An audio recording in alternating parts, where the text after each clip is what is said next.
Para personas inquietas, Capital Radio. El remate, con Miguel Ángel González Suárez.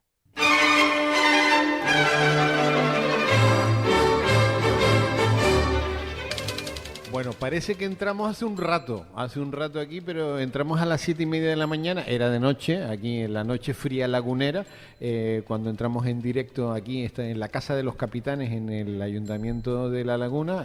Bueno, y nos queda ya nada, 30 minutos para dar paso a mi compañero en Gran Canaria, Pepe Rodríguez, que seguirá informándole de todo lo que está ocurriendo en el archipiélago canario. Nada, en 30 minutos entra Pepe Rodríguez desde Gran Canaria para informarle de lo que sucede en este archipiélago. Bueno, ya tenemos a nuestra invitada aquí en la Casa de los Capitanes.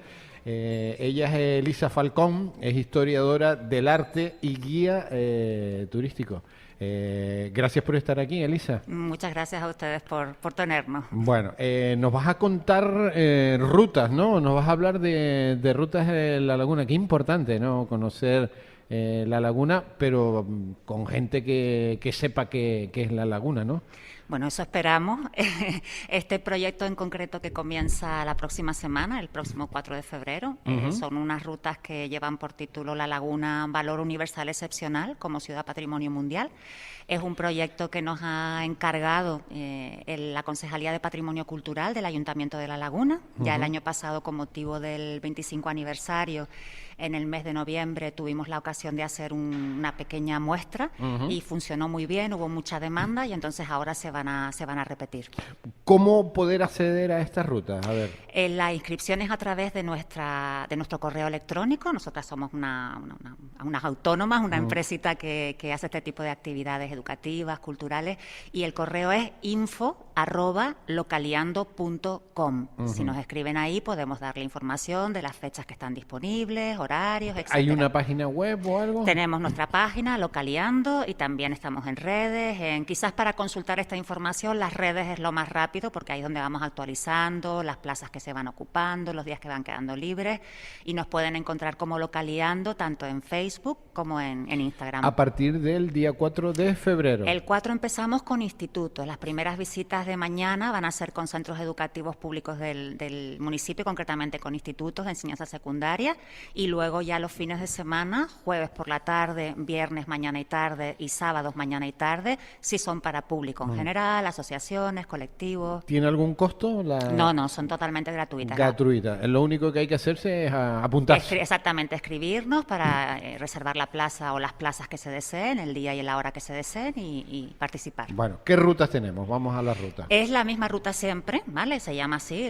Ruta sobre el Valor Universal Excepcional de La Laguna. Lo que pasa es que la vamos a repetir en 2 tandas, del 4 al 18 de febrero y del 10 al 22 de marzo, perdón.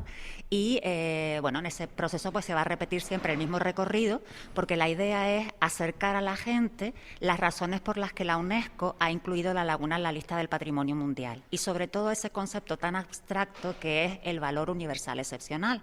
Si vamos a los documentos de la UNESCO, las convenciones de la UNESCO, y leemos eso, que es algo que la UNESCO exige a todos los bienes que están inscritos en la lista, es algo, como digo, muy abstracto, muy laxo, ¿no? Entonces, para concretar con ejemplos específicos en el casco histórico de la ciudad, cómo se ejemplarizan, cómo se encarnan, digamos, esos criterios que la UNESCO reconoce a La Laguna, vamos a hacer esta ruta para que la gente se familiarice y entienda mejor por qué estamos en la lista. Comencemos la ruta. Vamos a darla como primicia. ¿Dónde comenzamos la ruta? Comenzamos en el Museo de Arte Sacro del Convento de Santa Clara de Asís. Tenemos la suerte de que las hermanas siempre están dispuestas a abrir, a colaborar con nosotras y con el ayuntamiento. Son de clausura, ¿verdad? Efectivamente. Tienen su Museo de Arte Sacro, que tiene su horario de apertura, pero ellas nos hacen el favor muy a menudo de abrirnos incluso fuera de horario. En este caso, las visitas de tarde, por ejemplo. Solo al museo, no se puede entrar más allá. No, la clausura es sagrada. Ya.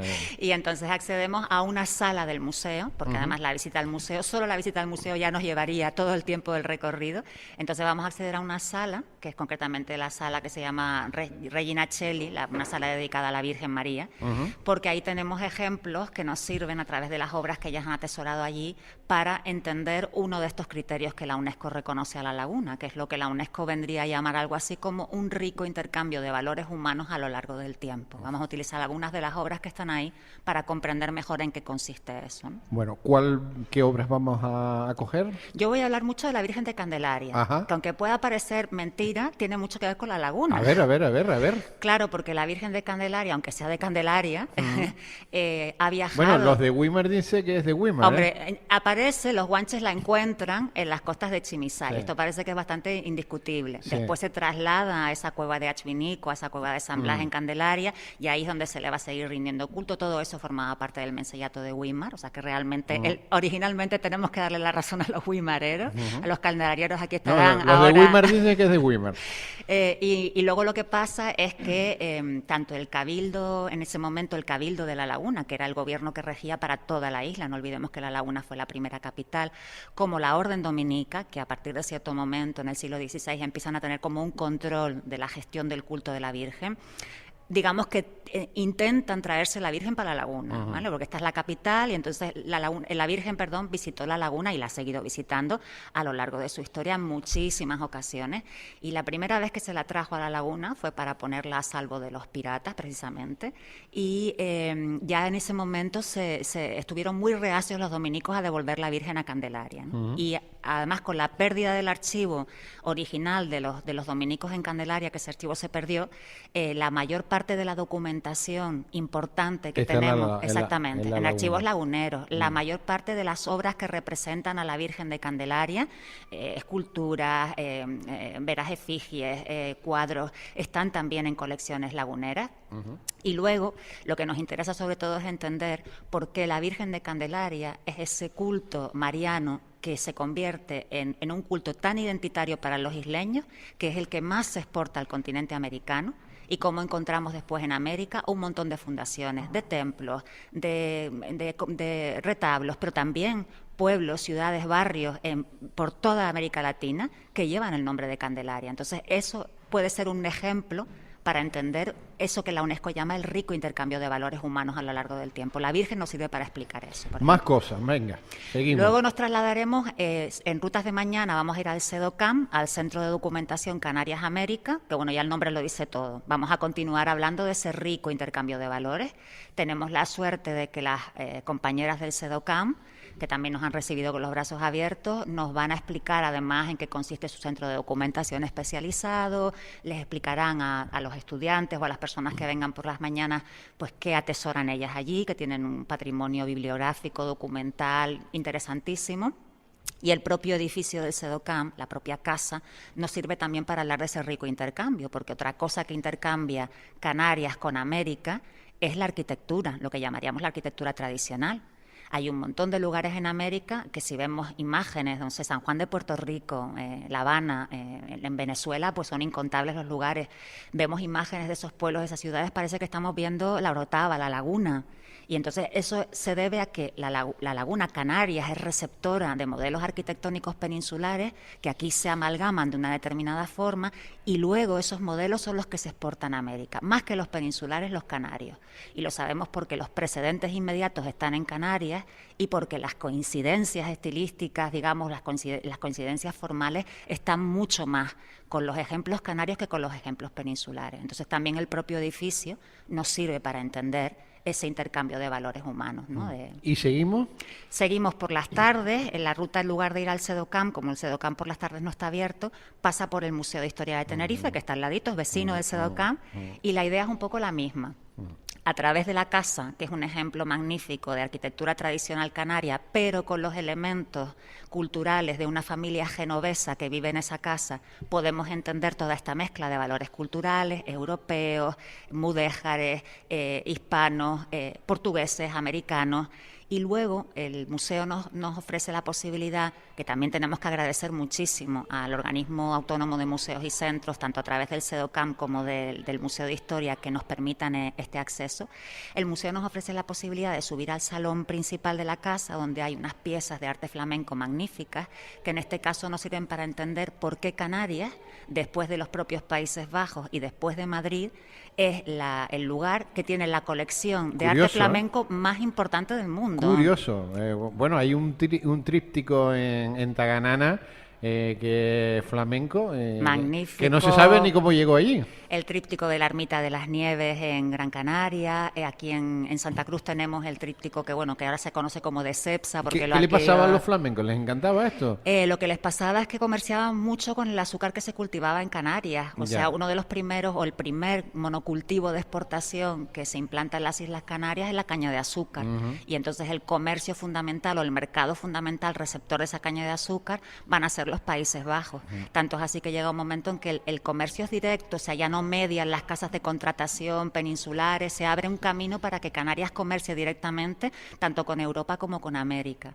Entonces, muchas veces estas obras de arte eran el pago a esas transacciones económicas, al oro blanco que era el azúcar, y otras veces lo que pasó, y en La Laguna lo encontramos muy bien representado también, es que esas familias venían a asentarse aquí directamente para controlar sus negocios azucareros, sus plantaciones, sus ingenios, y entonces tenemos casas como la Van den Hede, la Van Dam, que esos nombres ya nos indican qué tipo de familias o qué procedencia tenían estas familias.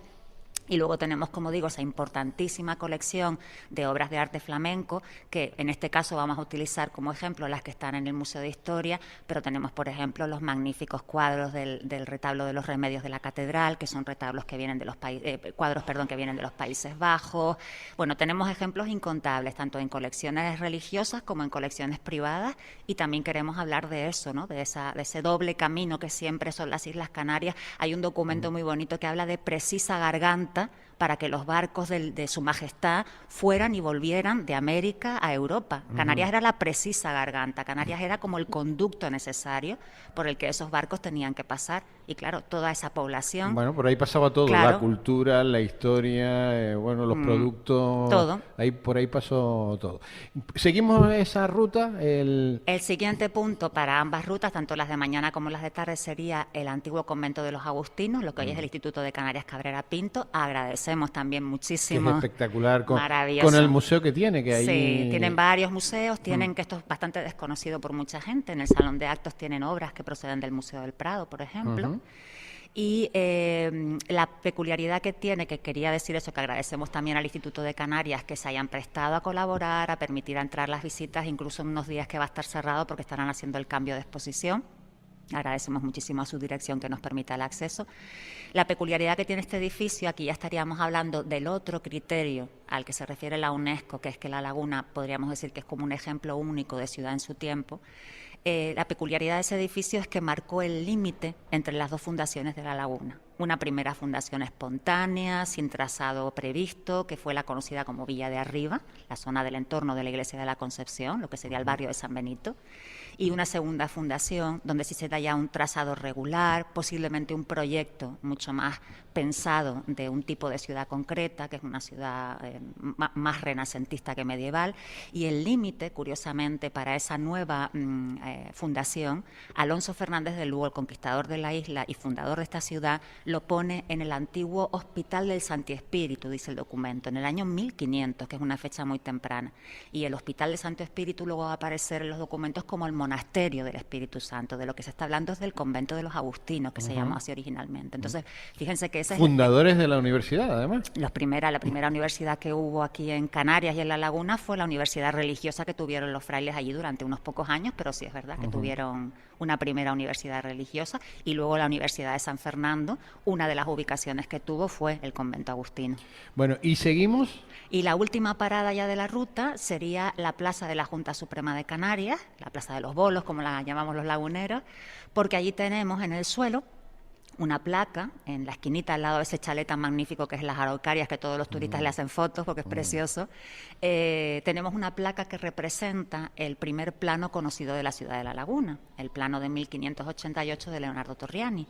Entonces vamos a aprovechar que el plano está ahí para hablar de esa segunda fundación de la ciudad y del urbanismo regular, que es una de las cosas que Torriani representa en el plano. En el plano de Torriani, el plano, junto con las antiguas ordenanzas de la isla de Tenerife, las antiguas ordenanzas del Cabildo, son los documentos esenciales para entender en qué consiste el urbanismo regular de la laguna, ¿no? Y entonces vamos a aprovechar que está ahí, como ¿Qué es digo. eso de urbanismo regular? Bueno, pues como te comentaba, la laguna se funda en una primera ocasión en 1496-97, en el entorno de lo que hoy es la Iglesia de la Concepción, y esa primera fundación, lo que llamamos la Villa de Arriba, sería como una fundación espontánea, como te decía, pues los primeros soldados, algunos colonos que vienen, religiosos que vienen acompañando a Lugo, pues se van instalando en ese lugar, pero de forma, como digo, absolutamente libre y espontánea.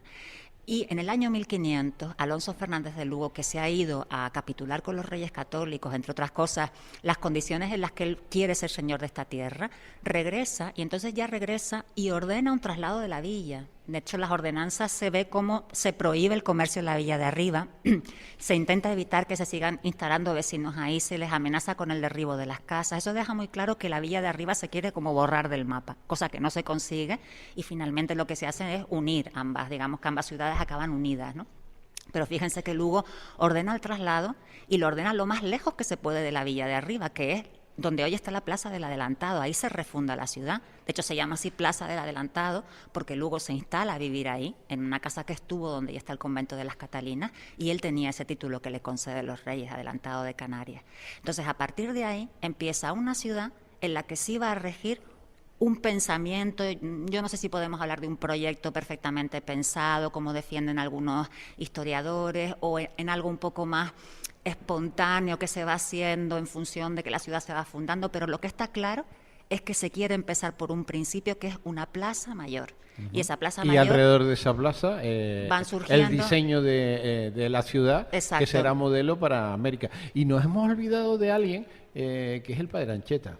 Bueno, en la primera ruta que hicimos el año pasado visitábamos la casa de Ancheta, Sí, tuvimos importantísimo. La suerte. Sí. Solo hay 2 santos en Canarias y ese es efectivamente, uno, pero sí. aparte de ser santo, es un dios en Brasil. Fue un intelectual muy importante. Yo siempre destaco en las rutas esa dimensión porque la cuestión religiosa, a fin de cuentas, es un tema muy personal, pero él era poeta, dramaturgo, médico, gramático sí. también, o sea, escribió la primera gramática del tupí guaraní y luego aprendió esas lenguas también para poderse comunicar mejor con los indígenas. Es cierto que el recorrido que hicimos el año pasado, que era la inversa, terminábamos visitando la casa de Ancheta, que tenemos que agradecer Qué mucho. Importante Sí, este personaje. Sí. Y qué poco conocido es en Canarias, ¿eh? Sí, que quizás es mucho más conocido y recordado y venerado o rememorado a través de fundaciones y de pero pueblos. en Brasil Sí. lo conoce todo el mundo. Sí, o sea, sí. cualquier persona, Bueno, niño... se le llama así el apóstol de Brasil, Sí, ¿no? sí, lo conoce todo el mundo. Aquí hay 2 personajes muy desconocidos. Uno es el Padre Ancheta, por decirlo así, y otro es Bettencourt, ¿no? Que también es otro desconocido en Canarias, que bueno, me llama mucho la atención. Tenemos que trabajar mucho más todo esto. Tenemos que trabajar tantas cosas. Mira, Agustín de Bettencourt fue Dios en sí. San Petersburgo. Un importantísimo ingeniero. Sí, es verdad que su dimensión es mucho más reconocida fuera que aquí. Sí. Pues mira, hablando de eso, de personajes poco conocidos, en esta ruta uno de los personajes en los que queremos insistir, yo te lo mencionaba ahora, es Leonardo Torriani, porque la gente apenas sabe que dibujó un plano, un primer plano conocido de la ciudad de La Laguna, pero hay mucha gente, por ejemplo, que piensa equivocadamente que Torriani diseñó la ciudad de La Laguna, y él no diseñó nada. Él vino aquí un siglo después de que la ciudad se fundara aproximadamente y dibujó el plano para el rey Felipe II, que es una cosa muy distinta. Entonces, una de las cosas que vamos a hacer en esa última parada es hablar más de la figura de Torriani, explicar por qué dibuja el plano, que ese plano forma parte de un proyecto más amplio de ilustraciones y de un libro que le escribe para el rey. Vamos a hablar un poquito más de esa figura para darla a conocer mejor y sobre todo romper ese equívoco de que él es un diseñador de la ciudad de La Laguna. No tiene nada que ver con el diseño de la ciudad. Bueno, hay Luna. planos de él de todo, no solo Sí, de La Laguna. hasta de San Borondón, para Hay- que te hagas una hay idea. de todo, de Santa Cruz, Sí, hay sí, sí. le encantaba. Sí. Él era el hombre de los planos. Se lo tomó muy en serio, porque Sí. realmente su trabajo, digamos que a lo mejor no tenía que ser ese. Él venía a diseñar las fortificaciones o a recomendar la mejora de las fortificaciones, pero se lo tomó muy a pecho y dibujó todos los planos que pudo y mapas, y entre ellos ya te digo que hasta la propia isla de San Borondón, no sé cómo, pero la dibujó. Ajá. Elisa, ha sido un placer, ¿eh? Para mí también. Me encanta lo que cuentas, porque al final tenemos que... La misión de la radio es informar, formar, y todo eso entretenido con entretenimiento, ¿no? O sea, combinado con un poquito de entretenimiento, porque al final un medio de comunicación tiene que formar también, y para eso tenemos a grandes personas, a grandes personajes, como es tu caso, Muchas grandes gracias. entendidos, Bueno. como historiadora del arte, que es importantísimo. Sí. Además, nos llenas de satisfacción Pues el muchas gracias. que podamos dar a conocer las cosas, Sí, sí, porque sí. siempre estamos hablando de política, más política, También más es política. verdad, ¿eh? Bueno, pero de vez en cuando unas pinceladas así Sí. de historia, de nuestra historia, además. De nuestra historia. De nuestra Sí, sí, historia, sí. porque que muchas veces es desconocida, ¿eh? Mucha gente que viene a las rutas nos lo dice. Sí. Yo, bueno, mira que he viajado y he salido y uno conoce más lo de fuera que Sí, lo de aquí. sí. Que vengan a estas rutas que son gratuitas, que creo que les van a servir para conocer mucho mejor nuestra ciudad, que tenemos ocasión de entrar a inmuebles fantásticos, que vengan, que nos escriban y que vengan. Elisa Falcón, historiadora del arte. Gracias. Vendré a la ruta. Además, Ay, me eso voy a espero. apuntar, Eso espero. porque hay que aprender todos los días. Ahí te esperamos y a todos los oyentes, y muchísimas gracias a ustedes por darnos la ocasión para divulgar estas rutas que, recuerdo, ofrece gratuitamente la Concejalía de Patrimonio Cultural del Ayuntamiento de La Laguna. Bueno, se terminaron 3 horas y media, ni una ni dos, 3 horas y media de radio en directo desde aquí, desde la Casa de los Capitanes en La Laguna. Llegamos de noche, nos vamos de día, pero encantados. Para nosotros es como si hubieran sido 5 minutos. Gracias a todo el equipo, el que está en los estudios centrales, Miguel Ángel González Padilla, gracias al equipo que tenemos aquí en el Ayuntamiento de La Laguna, porque sin equipo no se ganan los partidos los ganan los equipos, y nosotros somos de equipo. Ya saben, el lunes es fiesta en la isla de Tenerife, el martes a las 7:30 como una puncha, y ahora llega Pepe Rodríguez, que sigue informando desde Gran Canaria, pero de toda Canarias. Un abrazo muy fuerte a todos y hasta el martes que viene a las 7:30. El remate con Miguel Ángel González Suárez. Capital Radio.